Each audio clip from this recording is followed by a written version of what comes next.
یہ حکیم لقمان کون تھے جن کا ذکر قرآن حکیم کی سورہ لقمان میں آیا ہے؟ کیا یہ پیغمبر تھے یا پھر اصحاب الکہف کی طرح عام اولیاء اللہ میں سے ایک ولی تھے؟ یہ حکیم وہ آپ والا حکیم نہیں ہے جو ڈاکٹر حکیم والا ہوتا ہے، یہ وہ حکیم ہے جس طرح ہم حکیم الامت کہتے ہیں ڈاکٹر اقبال کو، یعنی حکمت کی باتیں کرنے والا۔ یہاں پہ بھی حکمت کے اقوال پیش کیے جاتے ہیں نا، تو ڈاکٹر اقبال کے اشعار پیش کیے جاتے ہیں، ان کی باتیں کوٹ کی جاتی ہیں، ان کے وہ خطبات reconstruction of religious thoughts in Islam, اس کی کوٹیشنز کی جاتی ہیں۔ تو ہمارے جس طرح ایک بچے کو بھی پتہ ہے کہ حکیم اقبال سے مراد ڈاکٹر اقبال وہ حکیم نہیں ہے، نہ وہ ڈاکٹر تھا وہ والا ڈاکٹر جو پڑیاں یا دوائیاں دیتا ہے، ان کی پی ایچ ڈی بھی فلسفی میں تھی۔ حکیم لقمان بھی اس قسم کے ایک تھنکر تھے۔ بیسیکلی یہ سوڈان کے رہنے والے تھے، حبشی النسل غلام تھے۔ عرب کے لوگ ان کے اقوال سے واقف تھے، جس طرح ہمیں بچپن میں ہی اشعار آتے ہیں کہ محمد سے وفات ہونے تو ہم تیرے ہیں۔ ہمارے چھوٹے بچوں کو یہ شعر آتے ہیں، اسکول میں سن لیے، لب پہ آتی ہے دعا بن کے تمنا میری۔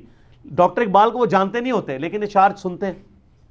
اسی طریقے سے عرب کے لوگ حکیم لقمان کی کہاوتیں، حکیم لقمان کے واقعات وہ بچپن سے سنتے تھے، ان کے محاورے ان کو ایک ریسپیکٹیبل پرسنالٹی سمجھتے تھے، بس اس سے زیادہ کچھ نہیں تھا۔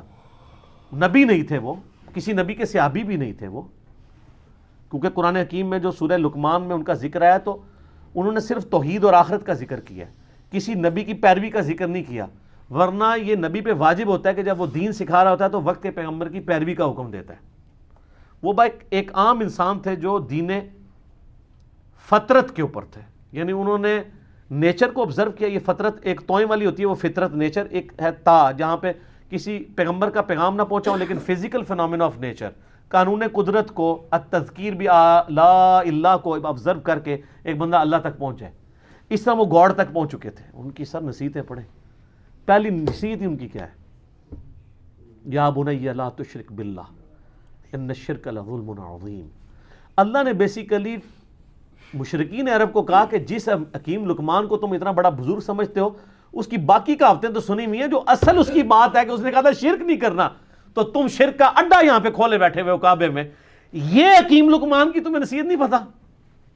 جس طرح ہم ناسبیوں کہتے ہیں کہ بخاری مسلم میں رفع الدین کی حدیثیں ہیں تو آل امیہ کے خلاف بھی ہیں، تو یہ حدیثیں نہیں ماننی تم نے، الزامی جواب، اینٹی وینم پھکی کے طور پہ۔ تو یہ سورہ لقمان اس لیے ان کو ایڈریس کرتی تھی، وہ بچپن سے جانتے تھے کہ حکیم لقمان بہت دانا تھا، بہت عقل مند شخص تھا۔ تو عقل مند شخص توحید کی دعوت دینے والا تھا، اس کی توحید کی نصیحت تو تم نے بھلا دی ہے، شرک کا اڈا بنایا ہوا ہے کعبے کو۔ تو اللہ تعالیٰ نے اس لیے ان کے نام پہ سورت رکھی۔ حبشی النسل تھے، موٹے ہونٹ، حبشی کس طرح کا ہوگا؟ یہ تو آپ کا کرائٹیریا ہے نا، خوبصورت شکل ہو، ناک باریک ہو، ہونٹ پتلے ہوں۔ اللہ کے نزدیک تو مسلم شریف کی حدیث ہے، اللہ تمہاری شکلوں اور مال کو نہیں دیکھتا، دلوں اور مال کو دیکھتا ہے۔ تو شکلوں کو کیوں دیکھے؟ شکل بنائی کس نے ہے؟ اللہ نے، تو اس نے شکل کو کیوں دیکھنا ہے؟ اعمال کا اختیار آپ کو دیا، اس لیے آپ کے اعمال کو دیکھتا ہے۔ دل میں اچھائی اور برائی کی تڑپ اور اس کو ایگزیکیوٹ کرنا، اس کا اختیار اس نے آپ کو دیا، اس لیے اس کے اوپر جج کرتا ہے۔ تو حکیم لقمان کے بارے میں آپ کو اسلام کی جو پہلی تفسیر ہے نا ابن جریر کی، امام طبری جنہیں کہتے ہیں، المتوفا 310 ہجری، انہوں نے تفسیر ابن جریر لکھی ہے۔ ابن کثیر نے المتوفا 774 ہجری، انہی سے اکثر چیزیں کاپی کی ہیں۔ تو آپ سورہ لقمان کے تعارف میں جائیں گے، انہوں نے حکیم لقمان کے کافی واقعات لکھے ہوئے ہیں کہ یہ کتنا دانا شخص تھا اور کس طرح یہ اصلاح کرتا تھا۔ ایک دفعہ ان کے آقا نے ان کو کہا، ایک بکری دی اور کہا ذبح کر کے اس بکری کے سب سے بدترین جو پارٹس ہیں نا وہ لے آؤ۔ تو انہوں نے بکری ذبح کی، زبان اور دل اٹھا کے لے آئے۔ اب پھر ایک بکری اور مالک نے دی اور کہا اس کے سب سے بہترین پارٹس لے کے آؤ، پھر زبان اور دل اٹھا کے لے آئے۔ مالک نے کہا کہ یہ کیا؟ انہوں نے کہا یہ زبان اور دل اگر ٹھیک ہو جائے نا انسان کا تو اس سے بہتر اعضاء کوئی نہیں ہے، اور اگر زبان اور دل ڈی ٹریک ہو جائیں تو ان سے برا کوئی عضو بھی نہیں ہو سکتا۔ یہ جناب حکیم لقمان تھے۔ تو اللہ تعالیٰ نے مشرکین عرب کو کہا کہ ان کی توحید کی نصیحتیں، پھر آخرت میں پیشی کی نصیحتیں. حکیم لقمان کی نصیحتوں میں میرا پورا لیکچر ہے، مسئلہ 177. آپ جا کے دیکھیں تو آپ کو پتہ چلے گا جی حکیم لقمان نے کیا کیا نصیحتیں. سورہ لقمان میں 8 نصیحتیں تھیں ان کی، 2 اللہ نے مزید ایڈ کر کے تلک عشرۃ کاملہ، اور وہ 2 نصیحتیں ماں باپ کے ساتھ اس نے سلوک کی ایڈ کی، جو حکیم لقمان نے شاید عاجزی کی وجہ سے اپنے بچے کو نہیں کی، شاید موت کا وقت تھا تو اب وہ اس کو سکپ کر گئی یا اوور لک ان سے ہوگی، تو اللہ تعالیٰ نے اسے پرفیکٹ کیا. ان نصیحتوں سے کئی آئیڈیا نہیں ہوتا کہ انہوں نے وقت کے پیغمبر کی پیروی کا کہا ہو. اس سے لگتا ہے کہ وہ ایک ایسے شخص تھے جنہوں نے فزیکل فنامنا آف نیچر کو آبزرو کر کے خدا تک پہنچ چکے ہوئے تھے کہ اس کائنات کا ایک کریٹر ہے اور Allah is the only explanation of all the physical phenomena in this world. وہ اتنی رقت انگیز ان کے الفاظ ہیں، اے بیٹے اللہ کے ساتھ شرک نہ کرنا، بے شک شرک سب سے بڑا گناہ ہے، سب سے بڑا ظلم ہے، اور اگر تم پہاڑ کی چٹانوں میں یا آسمانوں میں بھی کوئی گناہ کرو گے تو قیامت دن اللہ تعالیٰ تمہارے سامنے لے آئے گا. اچھا آسمانوں میں کس نے گناہ کرنا تھا؟ اس زمانے میں تو اڑتا تو کوئی بھی نہیں تھا، لیکن آج آپ کی ساری سمگلنگ پاکستانی ایئر ہوسٹس جو کر رہی تھیں اور جو کچھ باقی معاملات ہوتے ہیں وہ آسمانوں میں ہی گناہ ہو رہے ہوتے ہیں. تو وہ یہ نہ سمجھیے گا انہوں نے زمین پہ گناہ نہیں کیا، آسمانوں میں، قرآن میں لکھا ہے آسمان میں بھی کوئی گناہ کرو گے اللہ تعالیٰ لے آئے گا قیامت والے دن. وَمَن يَعْمَلْ مِثْقَالَ ذَرَّةٍ خَيْرًا يَرَهُ فَمَن يَعْمَلْ مِثْقَالَ ذَرَّةٍ خَيْرًا يَرَهُ وَمَن يَعْمَلْ مِثْقَالَ ذَرَّةٍ شَرًّا يَرَهُ. ذرہ برابر نیکی بھی کرو گے وہ بھی لے آئی جائے گی، اور ذرہ برابر گناہ کرو گے وہ بھی قیامت والے دن تمہارے سامنے لا کے رکھا جائے گا. ہاں بھی جواب دو اللہ کو. تو یہ حکیم لقمان نہ تو کوئی پیغمبر تھے، نہ کسی پیغمبر کے فالوور تھے، نہ کوئی صحابی تھے کسی پیغمبر کے، نہ کوئی تابعی تھے. ایک سلیم الفطرت انسان تھے جو خدا تک پہنچ چکے ہوئے تھے، اور ایسا شخص اہل فطرت کہلاتا ہے. یعنی فطرت ایسا شخص جس تک، یہ تا کے ساتھ ہوتا ہے، جس تک وقت کے پیغمبر کی دعوت یا کسی پیغمبر کی دعوت نہ پہنچی ہو، ایسے شخص کے لیے صرف ایک اللہ کو ماننا اور آخرت کا یقین کر لینا کافی ہے. چاہے نبی کی دعوت نہ بھی پہنچی ہو، اس کے لیے بس یہ اتنا اجمالی عقیدہ رکھنا کافی ہے. البتہ جب وقت کا پیغمبر آ جائے پھر اس کو ڈینائی کرے گا تو وہ کافر ہوگا، لیکن ایسے لوگ عموماً ڈینائی نہیں کرتے. اس کی آپ کو نمائندہ مثال بتاتے ہیں. سیدنا زید بن عمر بن نفیل، آپ کو پتہ ہے نا ان کے بارے میں، صحیح بخاری میں آتا ہے.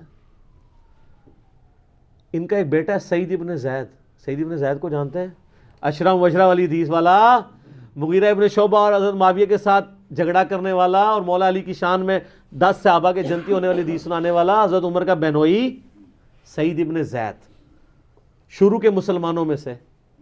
ان کا باپ تھا زید بن عمر بن نفیل. اس کے اوپر بخاری میں چیپٹر ہے. یہ اہل فطرت میں سے تھے.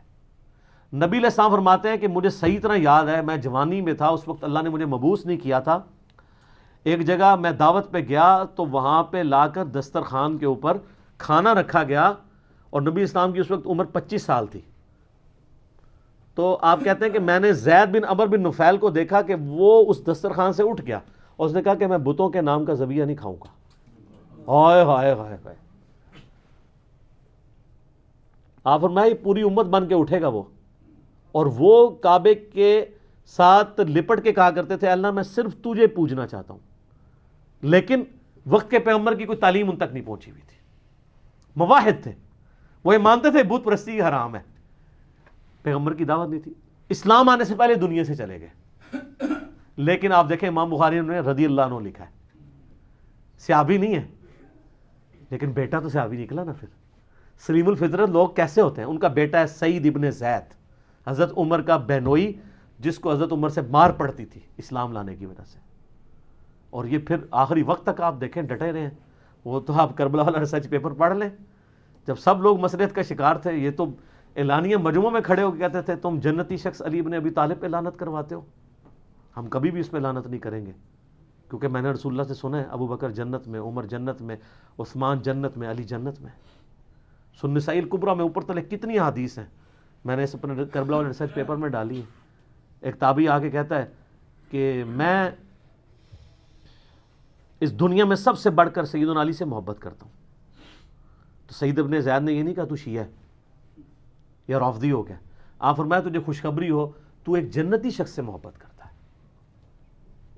دیکھیں جی حضرت علی کی جن لوگوں نے صحبت کی ہوئی تھی نا، حضرت علی کی انہوں نے زہد کی زندگی اور ان کی اخلاقی اقدار، ان کی انصاف پہ مبنی زندگی اور تقوی والی زندگی دیکھی ہوئی تھی نا، وہ حضرت علی کو as a role model accept کرتے تھے اس زمانے میں بھی. ابھی ایک بندہ آ کے کیٹاگوری، وہ اب سے ابھی یہ بھی نہیں کہہ رہا کہ سب زیادہ محبت تو رسول اللہ سے ہونی چاہیے. یقیناً نبی علیہ السلام سے بھی ان کی محبت ہوگی، ان سے بڑھ کے ہی ہوگی. انہوں نے فوراً کو کہا تمہیں خوشخبری ہو، تم ایک جنتی شخص پہ سے محبت کرتے ہو. پھر سنن نسائی الکبریٰ میں ہی موجود ہے، ایک شخص آ کے جو ہے وہ اس طرح آگے شکایت کرتا ہے کہ جی یہ لوگ حضرت علی پہ سب و شتم کرواتے ہیں. تو سعید بن زید کہتے ہیں کہ یہ ہمیں کہتے ہیں ہم اپنے بھائیوں پہ لعنت کریں، لیکن ہم اپنے بھائیوں پہ کبھی بھی لعنت نہیں کریں گے، کیونکہ میں نے رسول اللہ صلی اللہ علیہ وسلم سے 10 بندوں کے بارے میں سنا ہے کہ وہ جنت میں، اور اس میں 10ویں وہ خود تھے. عشرہ مبشرہ میں ہے زید بن عمرو بن نفیل کا بچہ سعید ابن زید.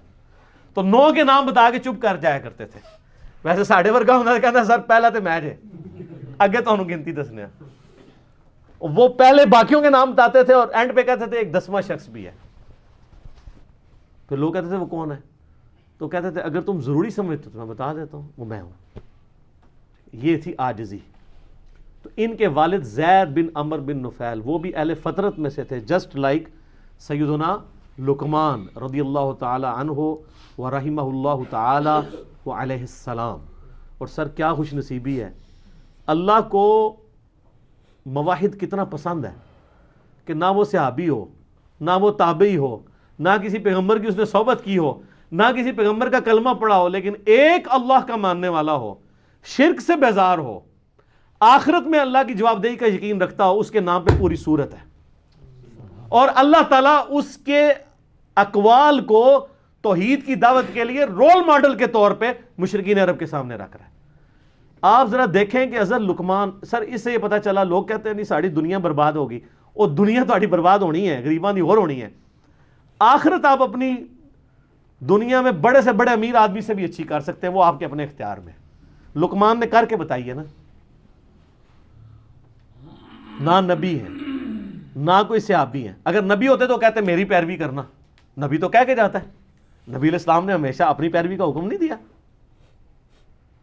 تو اگر آپ نبی بھی نہیں، صحابی بھی نہیں، تابعی بھی نہیں، ایک عام اہل فطرت میں صرف اللہ کو ماننے والے ہیں، تو اللہ کو اتنے پیارے ہیں کہ آپ کے نام پہ سورت آ جائے گی.